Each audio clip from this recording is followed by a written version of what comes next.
Hello friends, welcome to my channel. আজকের ক্লাসটি যথেষ্ট তথ্য সমৃদ্ধ হতে চলেছে। আশা করি ক্লাসটি শেষ পর্যন্ত দেখবে, আর ভালো লাগলে অবশ্যই লাইক করবে ও অন্যদের সাথে শেয়ার করবে। আর যারা আমার চ্যানেলে নতুন, চ্যানেলটি সাবস্ক্রাইব করে বেল আইকন অন করবে পরবর্তী ক্লাসের নোটিফিকেশন পাওয়ার জন্য। চলো দেরি না করে ক্লাস শুরু করা যাক। ডব্লিউপি কনস্টেবল এর যে মেন এক্সাম আছে, শুধুমাত্র ডব্লিউপি এক্সাম নয়, সমস্ত কম্পিটিটিভ এক্সামেতেই ইংলিশ একটা গুরুত্বপূর্ণ ভূমিকা পালন করে এবং সেখানেও নিজের দক্ষতা প্রমাণ করার জন্য ইংলিশ যদি তুমি ঠিকঠাক প্র্যাকটিস না করো তাহলে কিন্তু সমস্যা। তাই আমি চেষ্টা করছি কম্পিটিটিভের যে সমস্ত ইংলিশ সাবজেক্ট থেকে যে ধরনের এরর আসছে বিগত কয়েক বছর ধরে, সে সমস্ত টপিককে ফলো করে আমি তোমাদের ক্লাস শুরু করেছি। যদি উপকৃত হয়ে থাকো আমাকে কমেন্টে অবশ্যই জানিও এবং চ্যানেলটি সাবস্ক্রাইব করে রেখো। শুধু সাবস্ক্রাইব নয়, নোটিফিকেশন অল করে রাখবে পরবর্তী ভিডিওর আপডেট পাওয়ার জন্য। আমরা এখন ক্লাসে যাই। দেখতেই লিস্ট এর বাংলা মানে পাছে যদি, এটি একটি নেগেটিভ ওয়ার্ড। কোনো সেন্টেন্সে যদি এই লিস্ট ওয়ার্ডটি থাকে তাহলে তার রুলস কিন্তু আলাদা আছে। তাই কি রুলস আছে সেগুলো আমি এক এক করে লিখছি এবং উদাহরণের সাহায্যে বোঝানোর চেষ্টা করছি। 1 নম্বর রুলস, লিস্টের পরে কোনো নট বসবে না। প্রথমেই বললাম এটি একটি নেগেটিভ ওয়ার্ড, তাই দ্বিতীয় কোনো নেগেটিভ কথা আসবে না। 2 নম্বর, লিস্ট এর পরে সর্বদা শুড বসবে, শুড ছাড়া অন্য কোনো অক্সিলারি ভার্ব হবে না। 3 নম্বর, লিস্টের পরে সর্বদা আনফেভারেবল ওয়ার্ড হবে, অপ্রিয় কথা হবে। এটার গঠন, প্রথমে কোনো সেন্টেন্স থাকবে, তারপরে লিস্ট প্লাস তারপরে সাবজেক্ট, সাবজেক্টের পর শুড, শুডের পর ভার্বের 1 নম্বর ফর্ম প্লাস অবজেক্ট বা সামথিং। চলো উদাহরণটা দেখে নিই। He worked hard, lest he would not pass. দেখো নিয়মটা ফলো করো, অ্যান্সার করার চেষ্টা করো। অ্যান্সার করবো এখন, নিয়মটা একটু দেখে নাও। আর যদি আমি যতগুলো ইংলিশ ক্লাস করছি একটু ফলো করে দেখো, অনেক কিছু শিখতে পারবে। আমি চেষ্টা করছি তোমাদের এক্সাম উপযোগী ক্লাস করার, যাতে তোমরা উপকৃত হও এবং কিছু শিখতে পারো। চলো উদাহরণটা দেখে নিই। He worked hard, lest he subject. এখানে নিয়ম বলছে শুড ভাব, কিন্তু প্রশ্নতে আছে উড, তাই উডের জায়গায় শুড। নট তো হবেই না, পাস আছে, তো পাসের বিপরীত ওয়ার্ড হবে ফেল, অপ্রিয় কথা হবে। বুঝতে পেরেছ? Next, enough. তো আমি এরকম কিছু ওয়ার্ড আছে যেগুলো এরর কারেকশনে গুরুত্বপূর্ণ ভূমিকা পালন করে এবং সেখান থেকেই পাটে পাটে ধরে তাদের রুলসকে একত্রিত করে আমি বোঝানোর চেষ্টা করছি। তোমরা ক্লাস মন দিয়ে দেখো এবং খাতায় নোট ডাউন করে রেখে দাও পরবর্তীতে প্র্যাকটিস করার জন্য। এবং প্র্যাকটিসটা যে কোনো সাবজেক্টের ক্ষেত্রেই গুরুত্বপূর্ণ, কিন্তু প্র্যাকটিস যদি তুমি না করো তাহলে কিন্তু সমস্যা হবেই হবে। তাই পড়া প্রতিদিনের অভ্যাস করে প্র্যাকটিস করো, দেখবে তোমারই লাভ হচ্ছে। এখন enough enough is the opposite of TWO2 and means that the proper limit has been just reached. যতখানি দরকার, এটা মানে আশা করি বুঝতে পেরেছো। তো রুলস লিখবে এবার। 1 নম্বর, এনাফ অ্যাডজেক্টিভের পরে বসে। তোমরা খাতায় নোট ডাউন করে নাও এবং বারবার পড়তে থাকো।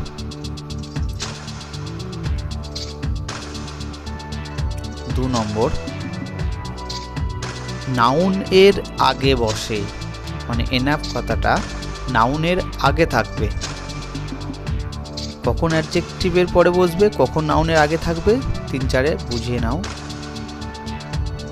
3 নম্বর, যখন অ্যাডভার্ব তখন অ্যাডজেক্টিভের পরে বসে। যখন অ্যাডভার্ব তখন অ্যাডজেক্টিভের পরে বসে।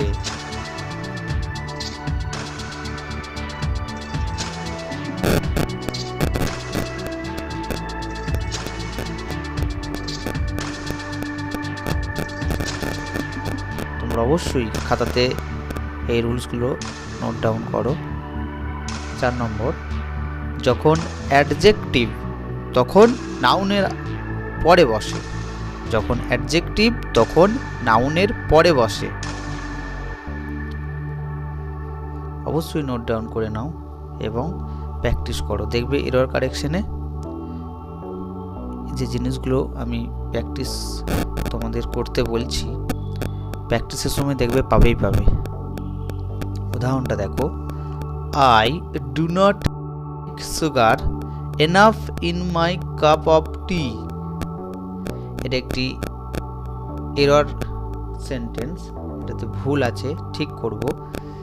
আর এবার দেখে নাও, I do not like sugar enough in my cup of tea.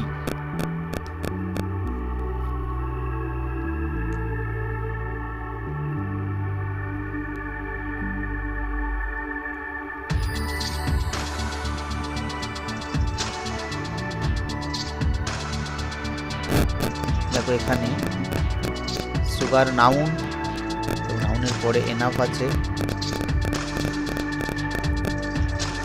তো এটা করব,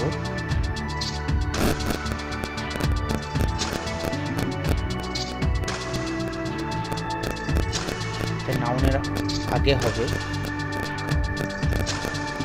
এর একটু বুঝে নাও।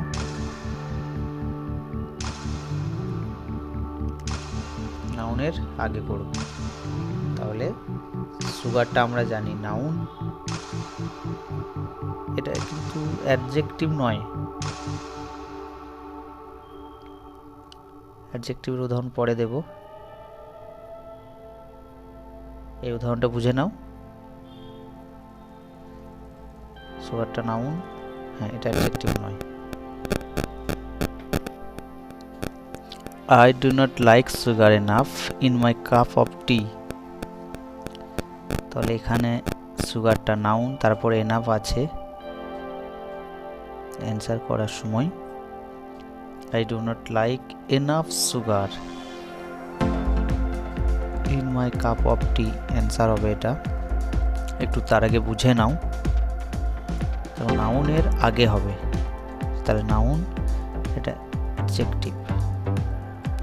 Next 2 number, she is enough is allow her son to go। দেখে নাও, she is enough wise her son to go। এখানে দেখো নিয়মগুলো এখানে একটু দেখে নিই। সবসময় টু ভার্বের পর ভার্বের 1 নম্বর ফর্ম আছে এখানে, তার মানে ইনফিনিটিভ টু, এটা ইনফিনিটিভের পর সবসময় V1 হয়, আর প্রিপজিশনের পর সবসময় নাউন হবে, এবং নাউনের প্রিপজিশনের পর যদি কোনো ভার্ব আসে তাকে আইএনজি যোগ করে দেবো, দিয়ে ভার্ব আর নাউন করব। এটা একটু শুনে রাখো। তাহলে অ্যান্সার হবে she is wise enough to allow her son to go। দেখো এখানে ওয়াইজটা অ্যাডজেক্টিভ,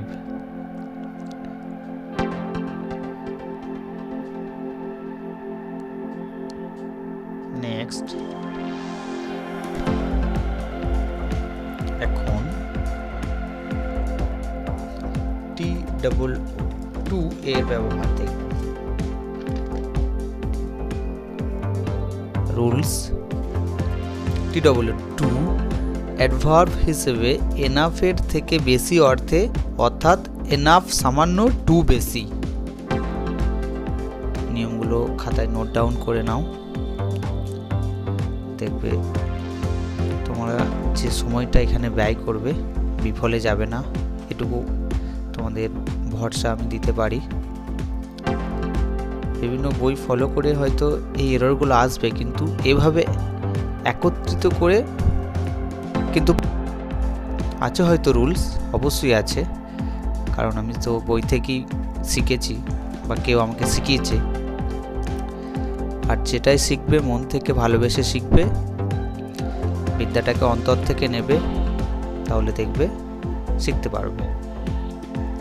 1 নম্বর নিয়ম, টু অ্যাডভার্ব হিসেবে এনাফ এর থেকে বেশি অর্থে, অর্থাৎ এনাফ সামান্য টু বেশি। 2 নম্বর নিয়ম, টু কখনোই কম্পারেটিভ ডিগ্রিতে বা তুলনা অর্থে ব্যবহার নয়, মানে ব্যবহার হয় না।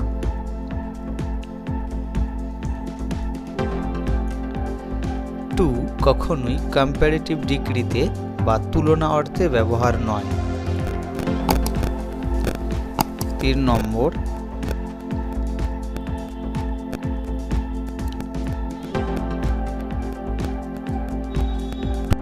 মধ্যে নেগেটিভ ফর্মের সেন্স ঢুকে আছে, তাই টু এর সাথে দ্বিতীয় কোনো নেগেটিভ ওয়ার্ড বসবে না। টু এর মধ্যে নেগেটিভ ফর্ম এর সেন্স ঢুকে আছে, তাই টু এর সাথে দ্বিতীয় কোনো নেগেটিভ ওয়ার্ড বসবে না। বন্ধুরা, প্রতিটা রুলস কিন্তু খুবই ইম্পর্টেন্ট। তোমাদেরকে অনুরোধ করব এই রুলসগুলো খাতায় নোট ডাউন করে নিয়ে প্র্যাকটিস করো।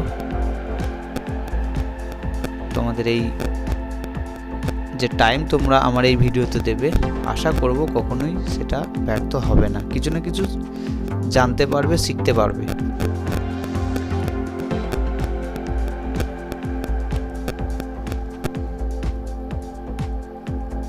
চার নম্বর, টু এর অর্থ অলসো মানে আরও হিসেবে ব্যবহৃত হতে পারে। টু এর অর্থ অলসো মানে আরও হিসেবে ব্যবহার হতে পারে।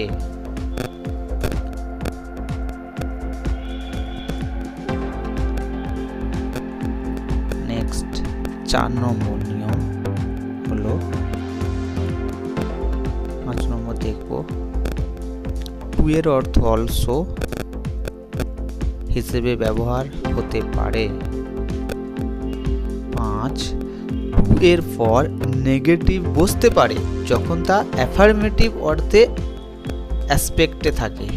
মানে টু এর পর নেগেটিভ বসতে পারে যখন তা অ্যাফার্মেটিভ মানে হ্যাঁবাচক অর্থে, মানে হ্যাঁবাচকে থাকে, হ্যাঁবাচক অ্যাসপেক্টে থাকে। টু এর পর নেগেটিভ বসতে পারে যখন তা অ্যাফার্মেটিভ মানে হ্যাঁ অর্থে অ্যাসপেক্টে থাকে।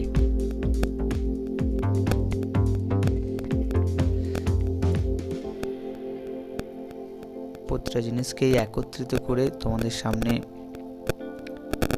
রুলস হিসাবে দিলাম, তোমরা খাতায় নোট ডাউন করে নাও এবং আশা করি তোমাদের এই ক্লাস খুবই হেল্পফুল হবে।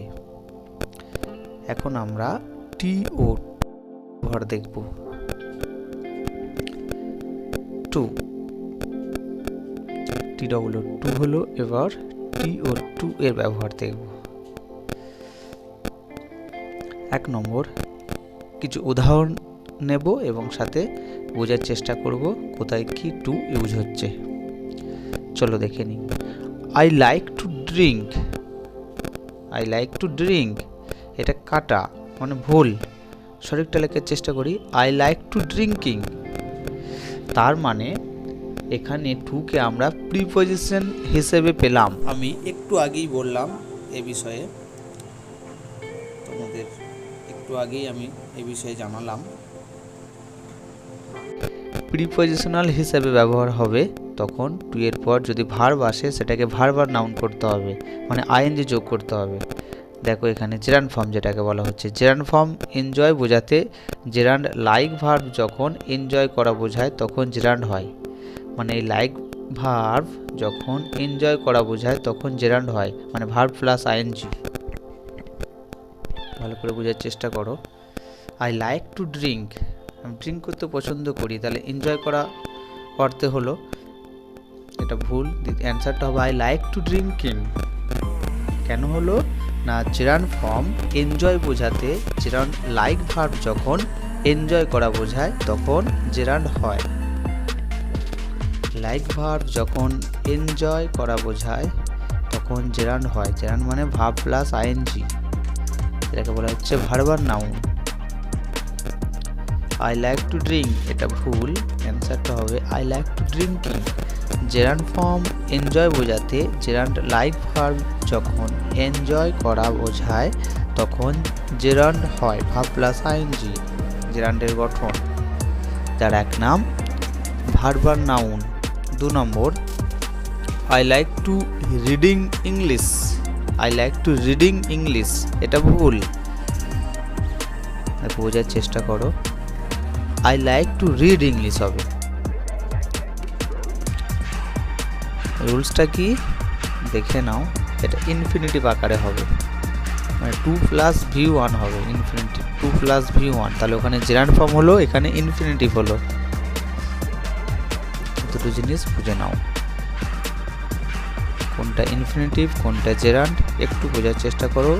তাছাড়া আমি এই দুটো চ্যাপ্টার পার্টে পার্টে ভিডিও দেওয়ার চেষ্টা করছি, তোমরা সাথে থাকো। অ্যান্সারটা হবে 2 + V1, মানে 2 এর পর রিডিং হবে না, রিড হবে। কোনটা কোন অর্থে ব্যবহার হচ্ছে সেদিকে খেয়াল রেখে কিন্তু অ্যান্সার করতে হবে, খুব মাথা ঠান্ডা রেখে অ্যান্সার করতে হবে। একটু ভুল মানে অনেক ভুল। বন্ধুরা, আমার চ্যানেল যদি ভালো লাগে এই ভিডিও অবশ্যই চ্যানেল সাবস্ক্রাইব করে রেখে নোটিফিকেশন অল করে দাও পরবর্তী ভিডিওর জন্য। ততক্ষণ পর্যন্ত জয় হিন্দ।